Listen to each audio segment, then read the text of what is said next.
Hello and welcome to Tech24. I'm Annelise Borges. Coming up, Africa gets a broader band.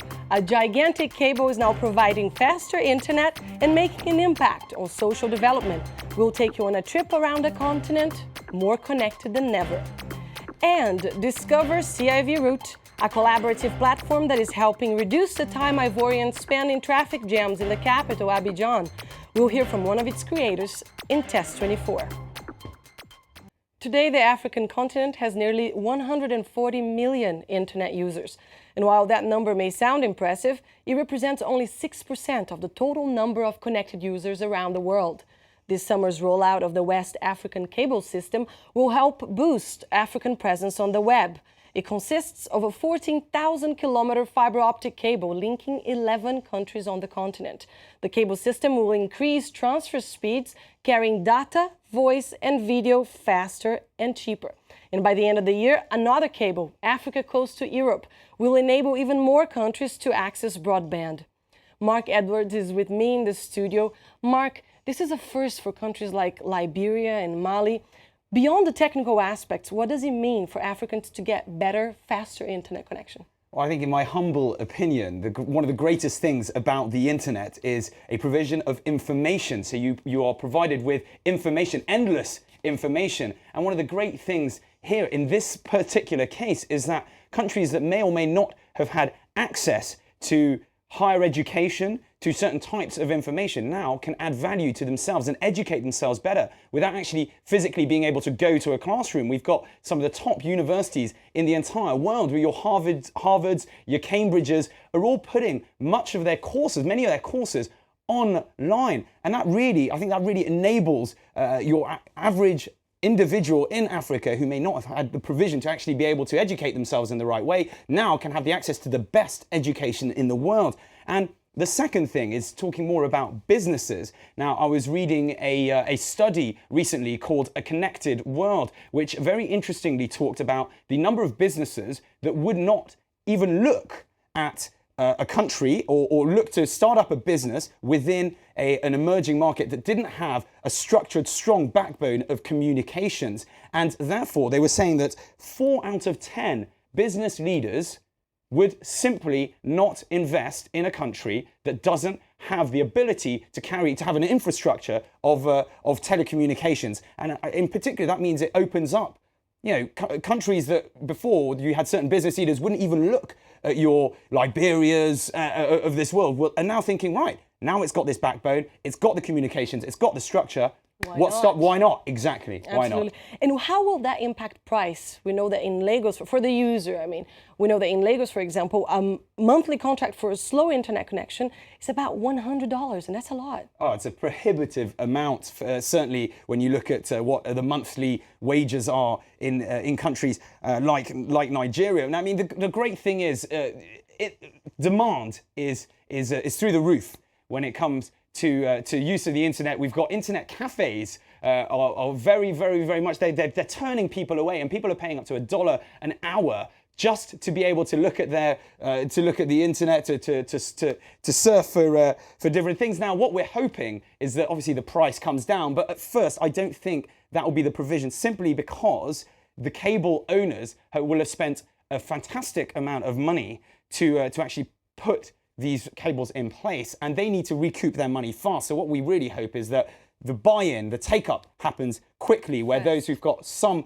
disposable income will decide, right, we want high-speed internet. And the more people that actually buy into this, then hopefully the price will come down.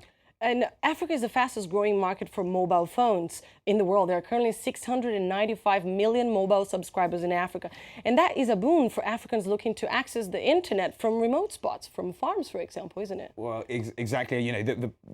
This is fantastic that we've got cable providers now going to be giving high-speed internet. But of course, remote spots not going to be for everyone, but we've got guys who are going to be out in farms, as you said, for example, will be needing to use satellite rather than cable, which sometimes can be seen as slightly slower and will in the end up being slightly more expensive. But as a whole, if you've got a more connected society, then we will see satellites going up, and we'll have more cables, and therefore we'll have more connectivity around the whole of Africa. And just quickly, what about the future of a digital Africa? How will Nigerians, Kenyans, Liberians, how will they appropriate the technology and make the internet a more African experience? Well, this is it. I think right now this is a great time to be in Africa, to be African, and to really go for the African entrepreneur. This is all about them. The world is their oyster. They've been given the tools. Now it's up to them to use them properly. And we just need to look at how Western companies and Western countries are kind of looking, they're circling around African countries now, thinking, right, where's the new business venture? There are very mature markets everywhere else. Africa, not a very mature market. There's got to be business opportunities there. Let's look at Angola, for instance, now. Angola's rolling out 4G networks at the same time as countries here in Europe, as the UK and as France. And that's incredible to think a country that 10 years ago, or just over a decade, was in the midst of civil war, is now partnered up with a Chinese telecommunications firm, ZTE, and rolling out 4G networks. And I think in the next few years, we'll be seeing a lot of strategic partnerships going on. So keep an eye on that one. Absolutely. Thanks for that, Mark. Don't go away. Test 24 is next.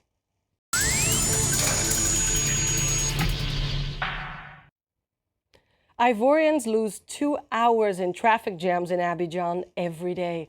One day, while stuck in traffic, Cyriaque Goubou had an idea. Why not use social media tools like Twitter to keep people informed about roads to avoid or when to change their route?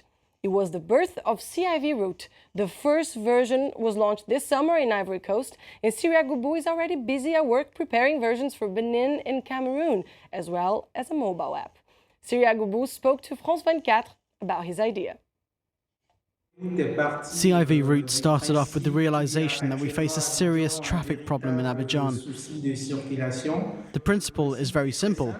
CIV Route is a collaborative platform. We based the project on the concept of crowdsourcing, which means gathering different sources.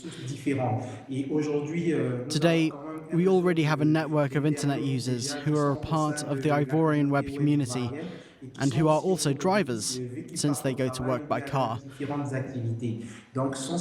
These are the people that, during their daily commuting, spare a bit of time to inform us about the traffic situation, not only in Abidjan, but also all over the Ivory Coast.